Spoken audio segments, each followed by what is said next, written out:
Welcome to Safe Simple Sound Podcast. I am your host, PK. Today we have an exciting episode lined up where we use AI voices to bring insightful discussions to life. But before we dive in, please note this podcast is for entertainment and educational purposes only and does not constitute financial, legal, or professional advice. Investment decisions should always consider your personal circumstances, financial goals, and risk tolerance. Be sure to consult a qualified financial professional before making any investment decisions. If you would like personalized guidance, you can reach out to me at savesimplesound.com/contact. Now, let's get started. Hey everyone, and welcome back to Safe Simple Sound. This is episode 43, and today we're diving into the often overlooked complexities of DIY financial planning. This episode is inspired by an article titled The Hidden Challenges of DIY Financial Planning, which really resonated with my own experiences. This was published in our LinkedIn newsletter called The Secured Path. It highlights the illusion of control that DIY planning can sometimes create, the crucial role of behavioral finance in sound decision making, and the importance of adapting to life's unexpected twists and turns. These points align perfectly with our secured principles here at Safe Simple Sound, especially seizing financial control, understanding our financial choices, and embracing financial flexibility. We're going to explore these concepts through some real-life scenarios that illustrate just how tricky navigating the financial world can be on your own. We'll be tackling three key topics today. First, we'll explore overwhelm and the illusion of control, looking at scenarios like the information overload paradox, where we'll see how too much information can actually hinder progress, and the jack of all trades trap, where we'll discuss the dangers of trying to be an expert in everything. Next, we'll move into the often uncharted territory of behavioral finance and emotional decision making. We'll meet the panic seller, reacting to market volatility, and the FOMO investor swayed by social media trends. Finally, we'll discuss the unforeseen, flexibility and adaptability, where we'll explore how DIY plans can fall short when life throws curveballs, like unexpected job loss or a surprise change in tax law. So get ready to unpack the real-world implications of DIY financial planning and discover how you can build a more secured financial future, whether you choose the DIY route or seek professional guidance. Let's get started. In our first scenario, we're looking at a young professional, let's call her Sarah, who's eager to take control of her finances. She dives headfirst into online research, spending hours consuming conflicting advice from blogs, forums, and YouTube gurus. Instead of feeling empowered, she becomes paralyzed by the sheer volume of information and struggles to make any real progress toward her financial goals.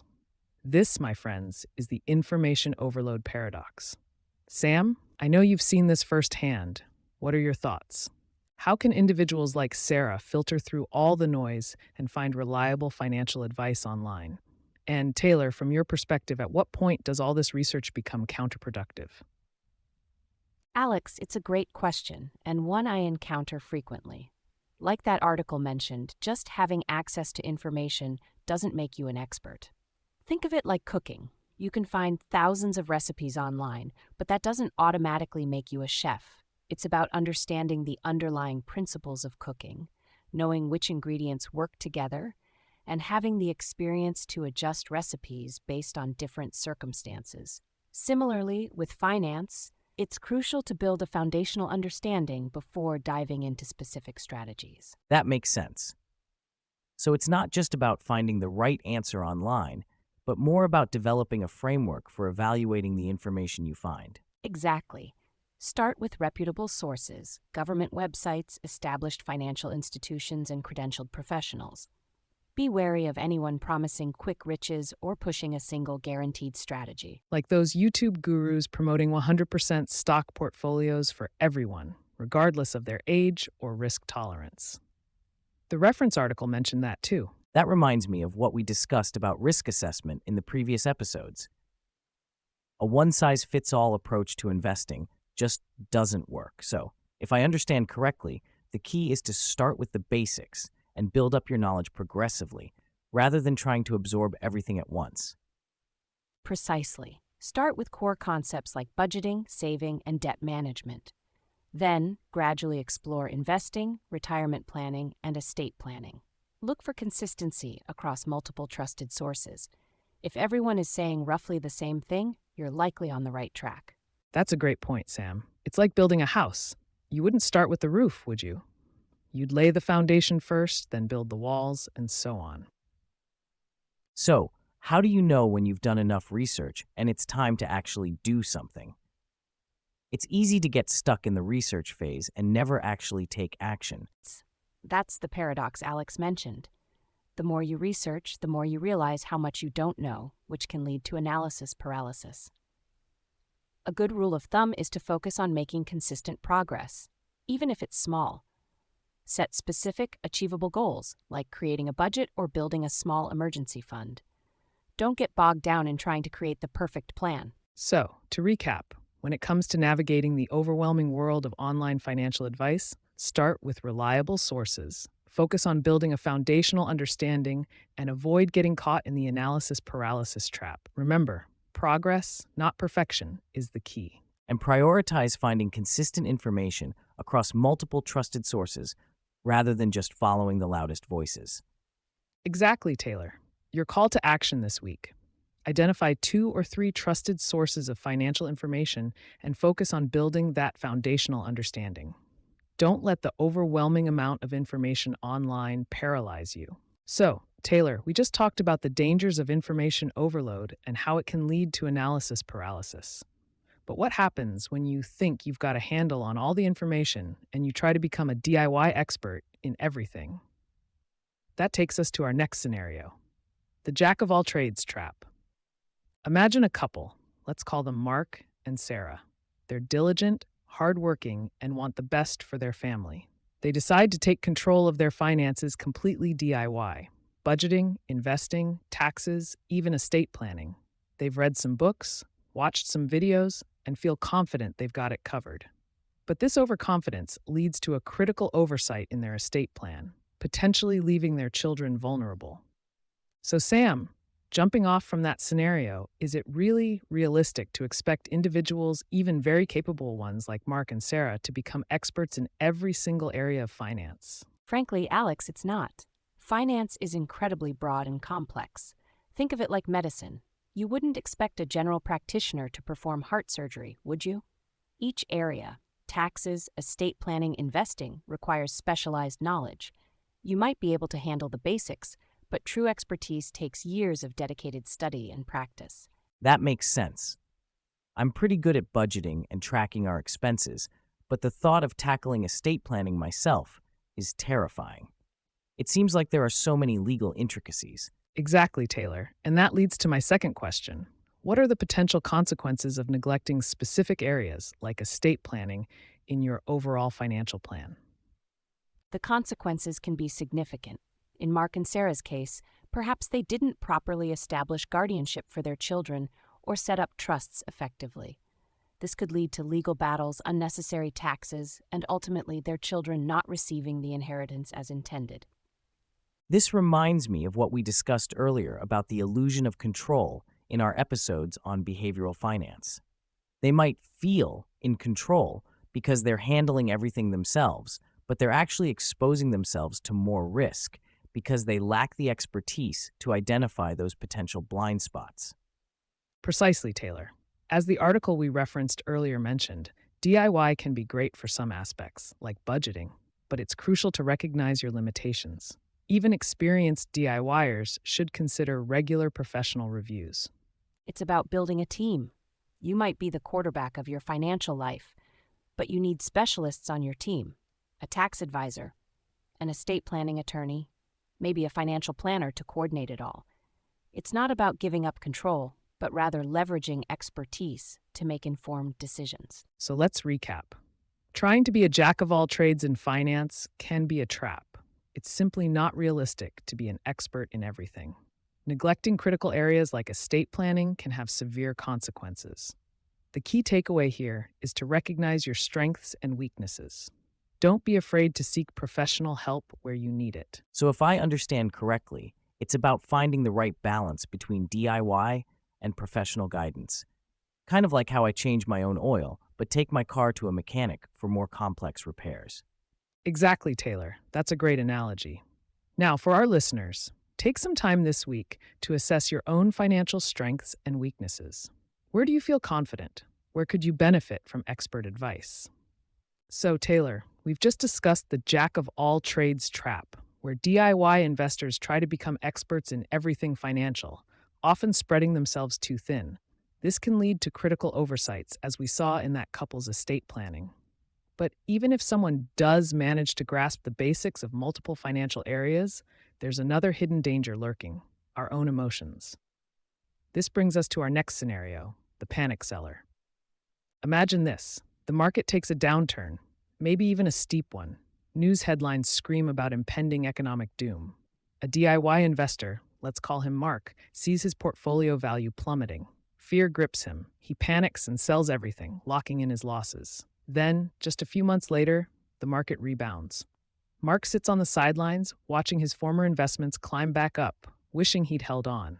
He's locked in his losses and missed the recovery.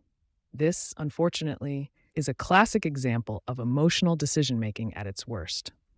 Sam, what are your thoughts on this common pitfall? How can individuals manage their emotions during periods of market volatility? Excellent question, Alex.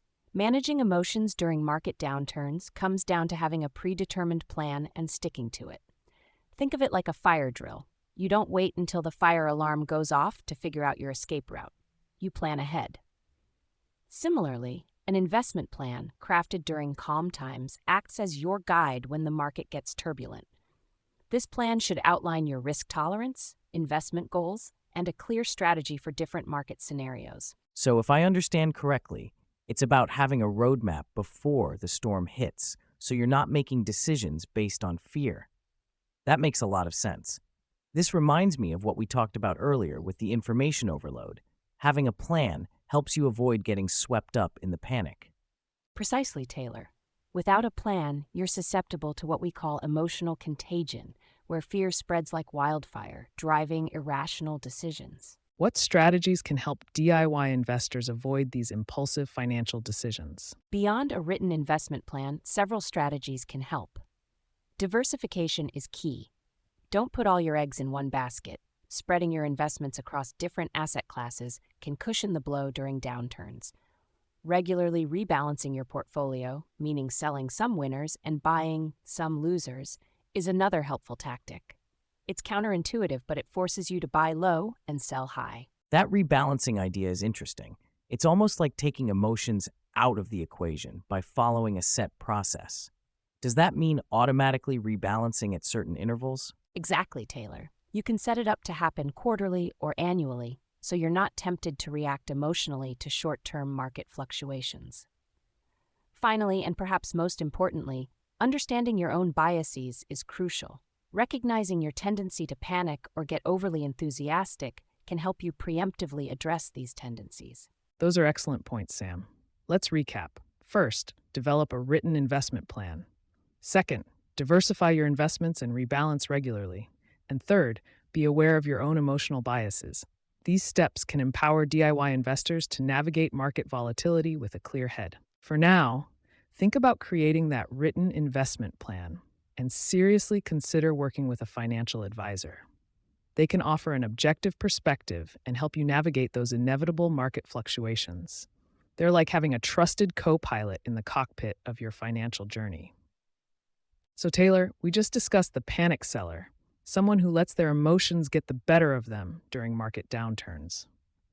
Now let's flip the script and talk about a different kind of emotional investor, the FOMO investor. Imagine someone constantly scrolling through social media, seeing friends bragging about their incredible investment returns in the latest hot stock or cryptocurrency. They feel that pang of FOMO, the fear of missing out, and jump into the investment without doing their due diligence. This is our FOMO investor, and their story often doesn't end well, sometimes jeopardizing their long-term financial goals like retirement savings. Sam, what are your thoughts on this all-too-common scenario? It's a classic example of how emotional decision-making can derail even the best-laid financial plans. As humans, we're wired to react to social cues, and the fear of missing out is a powerful motivator. The problem is, Investing based on emotions, particularly FOMO, often leads to chasing performance, buying high and selling low, the exact opposite of what sound investment principles dictate. That makes sense. I've definitely felt that FOMO pressure scrolling through Instagram. Everyone seems to be getting rich quick, except me. How can we avoid falling into this trap? Alex, you asked earlier, how can investors avoid the fear of missing out FOMO when making investment decisions? A great place to start is by understanding your own risk tolerance and investment goals. Are you investing for retirement in 20 years? Or are you saving for a down payment on a house in 5? Having a clear goal in mind helps you filter out the noise and focus on investments aligned with your timeline and risk profile. This echoes the reap the benefits of compound growth without emotional interference point from the article, Taylor. Remember that one? Yes, the article mentioned how important it is to have an objective perspective, especially when markets are volatile. This reminds me of what we discussed last week about diversification. Isn't that also a key part of avoiding FOMO? Absolutely. Diversification is a cornerstone of sound investing. By spreading your investments across different asset classes, you reduce your overall risk. If one investment underperforms, others can cushion the blow. It's like the old adage, don't put all your eggs in one basket. Diversification helps protect you from the emotional roller coaster of chasing individual hot stocks. Let's say someone sees a cryptocurrency skyrocketing on social media. Instead of pouring all their savings into it, a diversified approach might involve allocating a small, predetermined percentage of their portfolio to alternative investments. This allows for some exposure to potential high-growth areas while limiting the downside risk. So, if I understand correctly, setting clear goals and diversifying are two key strategies to combat FOMO. But what about the role of social media itself? Your other question, Alex, was what role does social media play in shaping investment behavior? Social media can be a double-edged sword. While it can be a source of information, it's also a breeding ground for misinformation and hype. It's crucial to be critical of what you see online and not take everything at face value. Remember, people are more likely to share their wins than their losses, creating a distorted view of reality. Exactly, Sam. Think of it like a highlight reel. You're only seeing the best moments, not the struggles and setbacks. This can fuel FOMO and lead to unrealistic expectations. So, to recap our discussion on the FOMO investor, understanding your risk tolerance, setting clear investment goals, diversifying your portfolio, and being critical of social media hype are crucial for avoiding emotional investment decisions. Don't let the fear of missing out drive your investment strategy. That's a really helpful takeaway. I'm definitely going to rethink how I engage with financial information on social media. So, Taylor, we just discussed how chasing the latest investment trends, fueled by FOMO or the fear of missing out, can seriously derail a DIY investor's long-term financial goals. But there's another significant risk DIY investors often overlook, and that's the lack of flexibility to handle unexpected life events. Let's say we have someone. Let's call them Mark. Mark is a diligent DIY investor following a rigid financial plan he meticulously crafted. Everything is going smoothly until suddenly Mark loses his job. He has no contingency plan, and his carefully constructed financial house of cards begins to crumble. This is what we'll be exploring today: the importance of flexibility and adaptability in financial planning, especially in the face of unforeseen circumstances like job loss. Sam, in a situation like Mark's, how can individuals build resilience into their financial plans to better handle these unexpected curveballs? Resilience in financial planning boils down to being prepared for change. It's about anticipating potential disruptions and having systems in place to absorb the shock. A rigid plan, especially one built without professional guidance, can easily break under pressure. Think of it like a tree in a storm. A rigid tree is more likely to snap, whereas a flexible one bends with the wind. That makes sense. So, it's not about predicting the future, but about being prepared for anything the future might bring. This reminds me of what we discussed about emotional decision-making.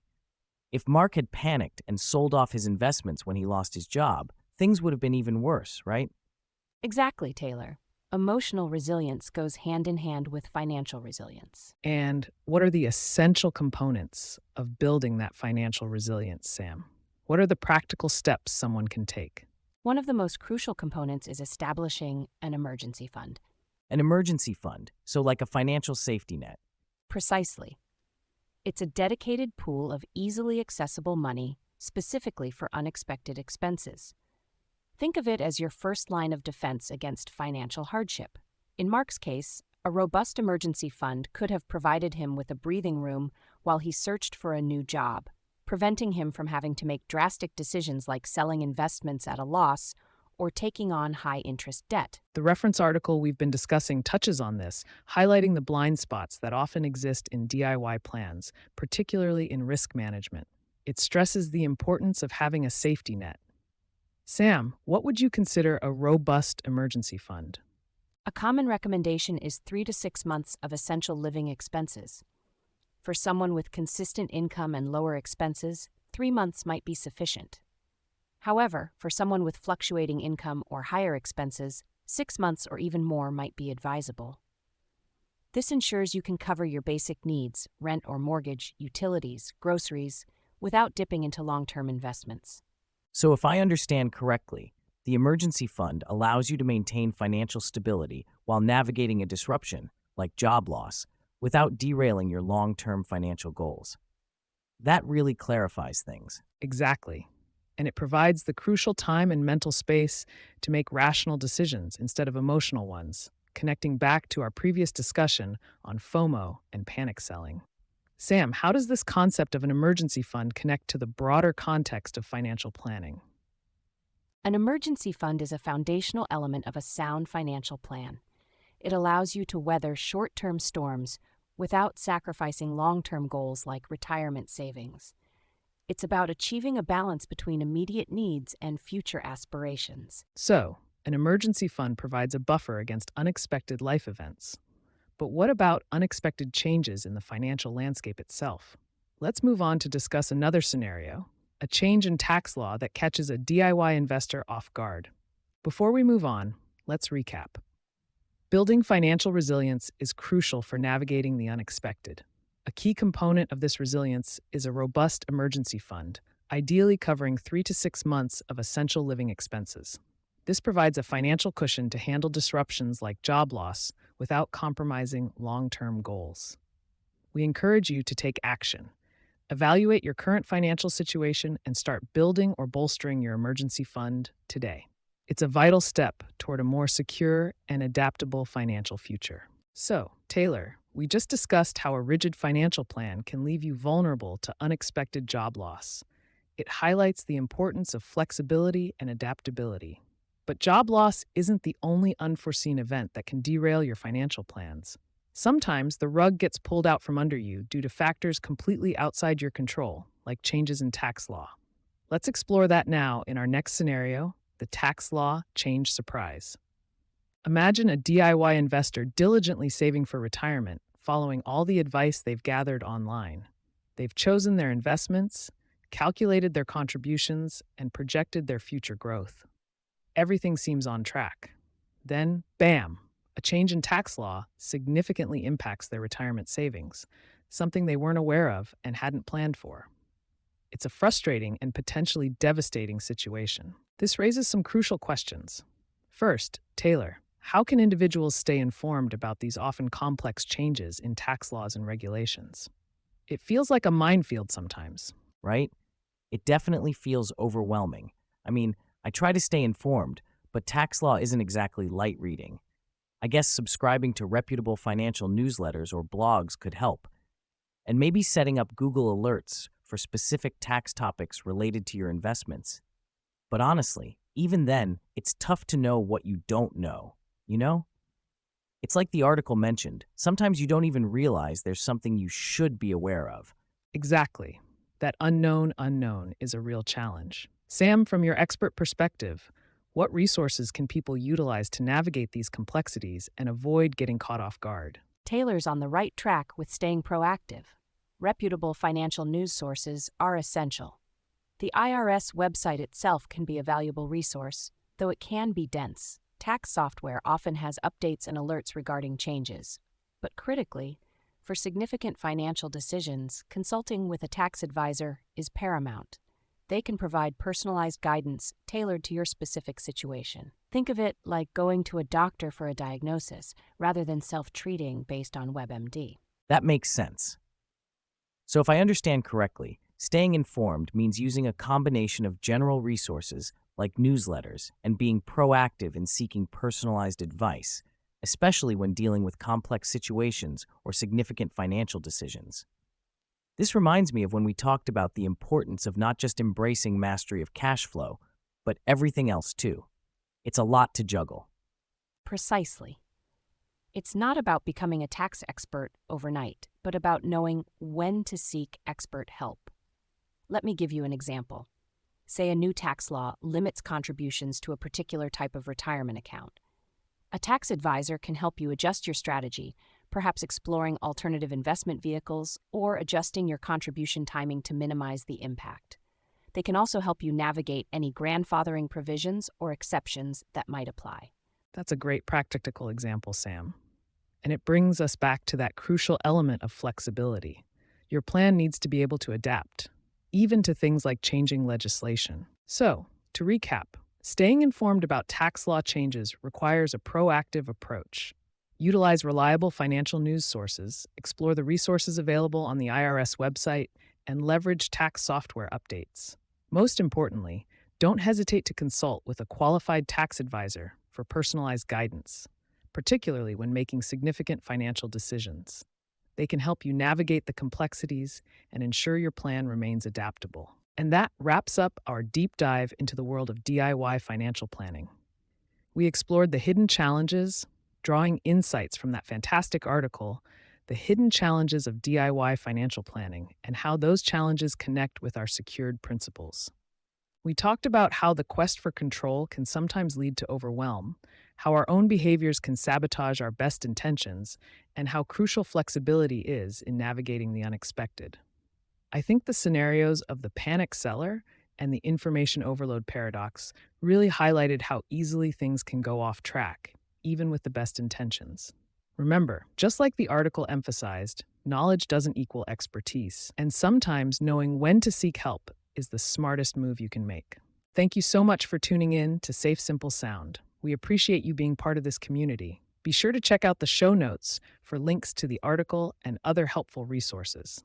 Leave us a review and let us know what resonated with you most. And don't forget to subscribe so you don't miss next episode. Until then, stay safe, stay simple, stay sound. This is Alex, signing off. That's all for this episode. If you found it valuable, don't forget to subscribe to the podcast. For more insights, you can join my newsletter at safesimplesound.com. If you would like personalized guidance, you can reach out to us at safesimplesound.com/contact. Until next time, take care and bye for now.